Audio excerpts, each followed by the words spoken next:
ನಮಸ್ಕಾರ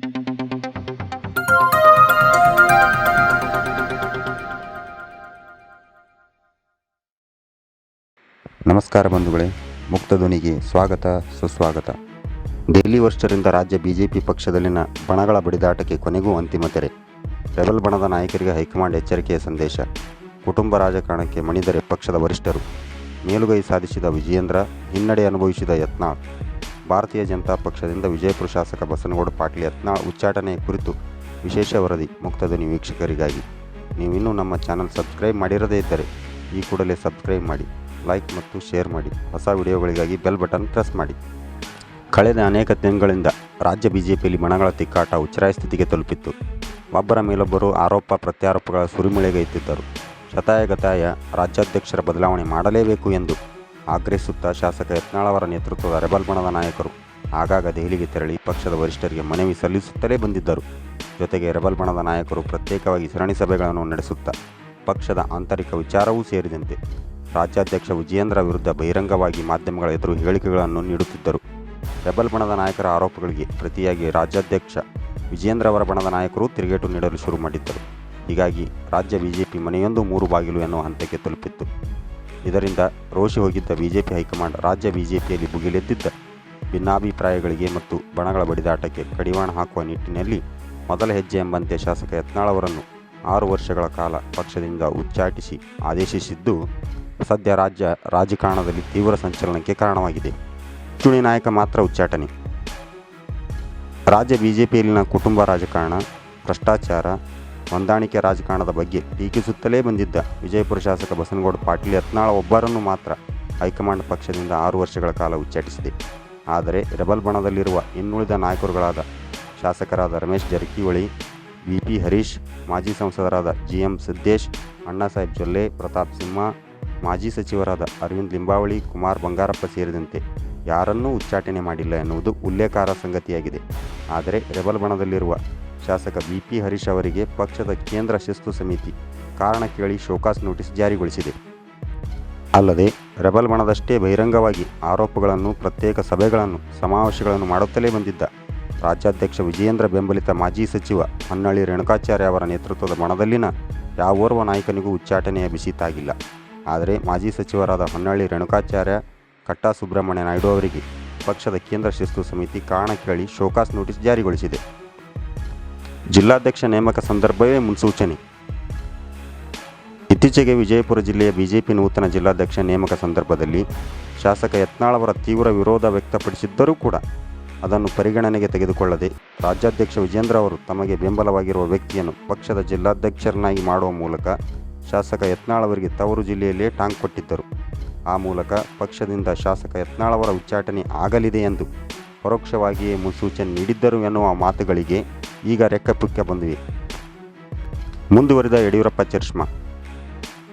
ರಾಜ್ಯಾಧ್ಯಕ್ಷ ವಿಜಯೇಂದ್ರ ಅವರನ್ನು ರಾಜ್ಯಾಧ್ಯಕ್ಷ ಸ್ಥಾನದಿಂದ ಕೆಳಗಿಳಿಸಬೇಕು ಎಂದು ಇನ್ನಿಲ್ಲದ ಪ್ರಯತ್ನಗಳನ್ನು ನಡೆಸಿದ್ದ ವಿಜಯಪುರ ಶಾಸಕ ಯತ್ನಾಳ್ ಅವರನ್ನೇ ಪಕ್ಷದಿಂದ ಹೊರಹಾಕಿಸುವಲ್ಲಿ ಮಾಜಿ ಸಿಎಂ ಯಡಿಯೂರಪ್ಪ ಅವರ ಪಾತ್ರ ಇಲ್ಲ ಎನ್ನುವ ಹಾಗಿಲ್ಲ.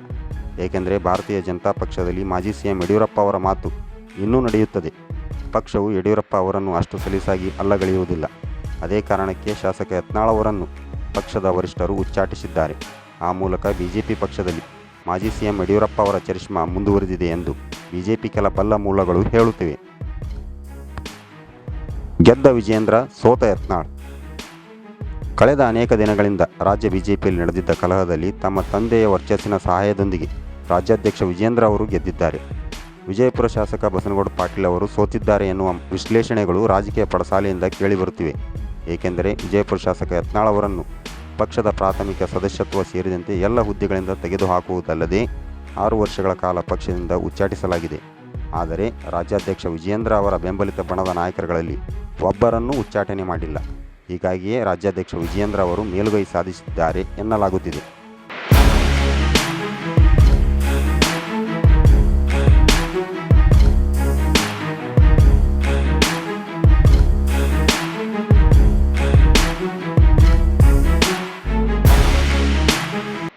ಕುಟುಂಬ ರಾಜಕಾರಣದ ಒತ್ತಡಕ್ಕೆ ಮಣಿದರೆ ವರಿಷ್ಠರು.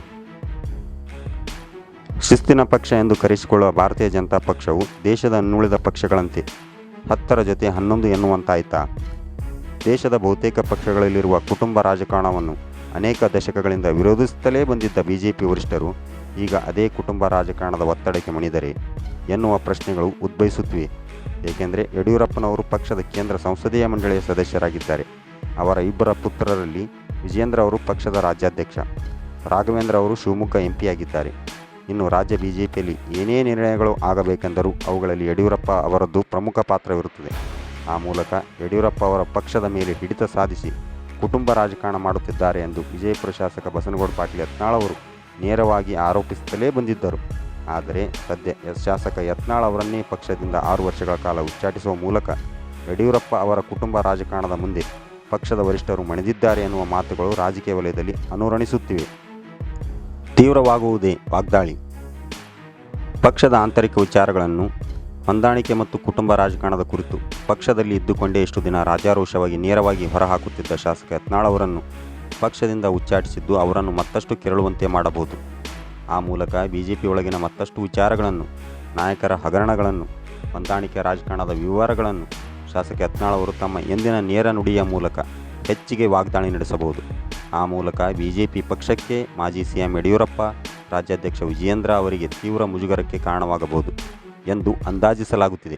ಏಕೆಂದರೆ ಶಾಸಕ ಯತ್ನಾಳ್ ಅವರು ಈ ಮೊದಲು ಪಕ್ಷದಿಂದ ಹೊರಹಾಕಲ್ಪಟ್ಟಾಗ ಬಿಜೆಪಿ ಪಕ್ಷವೂ ಸೇರಿದಂತೆ ಅನೇಕ ನಾಯಕರ ವಿರುದ್ಧ ವಾಚಾಮಗೋಚರವಾಗಿ ಜರಿದಿದ್ದರು. ಹೀಗಾಗಿ ಅದು ಮತ್ತೆ ಪುನರುಪಿಯಾಗಬಹುದು ಎನ್ನಲಾಗುತ್ತಿದೆ. ಪಕ್ಷ ಕಟ್ಟುತ್ತಾರ ಯತ್ನಾಳ್. ಕಳೆದ ಅನೇಕ ತಿಂಗಳಿಂದ ರಾಜ್ಯದಲ್ಲಿ ಒಂದು ವಿಷಯ ಬಹು ಚರ್ಚಿತವಾಗುತ್ತಲೇ ಬಂದಿದೆ.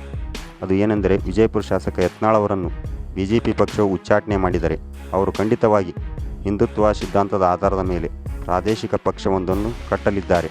ಆ ಮೂಲಕ ಮುಂಬರುವ ಜಿಲ್ಲಾ ಪಂಚಾಯತ್ ಮತ್ತು ತಾಲೂಕು ಪಂಚಾಯತ್ ಹಾಗೂ 2028ರಲ್ಲಿ ನಡೆಯಲಿರುವ ರಾಜ್ಯ ವಿಧಾನಸಭೆ ಚುನಾವಣೆಯಲ್ಲಿ ಕನಿಷ್ಠ ಏನಿಲ್ಲವೆಂದರೂ 4ರಿಂದ 5% ವೋಟ್ ಪಡೆಯುವ ಮೂಲಕ ಬಿಜೆಪಿಗೆ ಪರೋಕ್ಷವಾಗಿ ಹೊಡೆತ ಕೊಡಬಹುದು.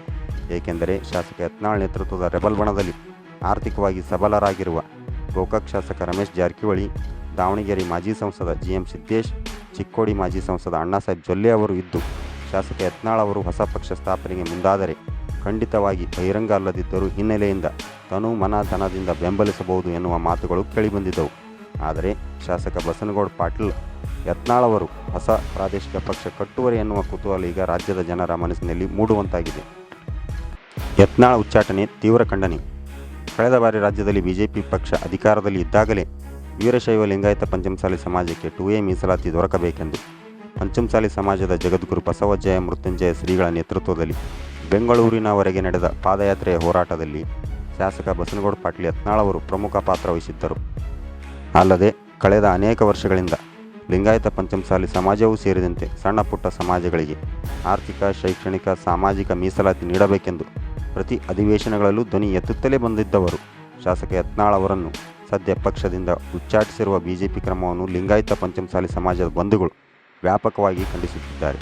ಅಲ್ಲದೆ ವಿಜಯಪುರ ನಗರ ಸೇರಿದಂತೆ ವಿವಿಧೆಡೆ ಪ್ರತಿಭಟನೆಗಳನ್ನು ಹಮ್ಮಿಕೊಂಡು ಮಾಜಿ ಸಿಎಂ ಯಡಿಯೂರಪ್ಪ ಮತ್ತು ರಾಜ್ಯಾಧ್ಯಕ್ಷ ವಿಜಯೇಂದ್ರ ಅವರ ವಿರುದ್ಧ ತೀವ್ರ ಆಕ್ರೋಶ ವ್ಯಕ್ತಪಡಿಸುತ್ತಿದ್ದಾರೆ. ಬೆಂಬಲಿಗರ ರಾಜೀನಾಮೆ. ವಿಜಯಪುರ ಶಾಸಕ ಬಸನಗೌಡ ಪಾಟೀಲ್ ಯತ್ನಾಳ್ ಅವರ ಉಚ್ಚಾಟನೆಯಿಂದ ಪಕ್ಷದ ವಿವಿಧ ಹುದ್ದೆಗಳಲ್ಲಿ ಇರುವ ಅವರ ಬೆಂಬಲಿಗರು ಪಕ್ಷದ ವರಿಷ್ಠರ ವಿರುದ್ಧ ಬೇಸರ ಮಾಡಿಕೊಂಡು ತಮ್ಮ ತಮ್ಮ ಹುದ್ದೆಗಳಿಗೆ ರಾಜೀನಾಮೆ ಕೊಡಲು ಮುಂದಾಗಿದ್ದಾರೆ. ಆದರೆ ಶಾಸಕ ಯತ್ನಾಳ್ ಅವರು ಎಷ್ಟು ಜನ ಬೆಂಬಲಿತ ಪಕ್ಷದ ಪದಾಧಿಕಾರಿಗಳು ರಾಜೀನಾಮೆ ನೀಡುತ್ತಾರೆ ಎನ್ನುವುದು ಈವರೆಗೂ ಸ್ಪಷ್ಟವಾಗಿ ತಿಳಿದು ಬಂದಿಲ್ಲ.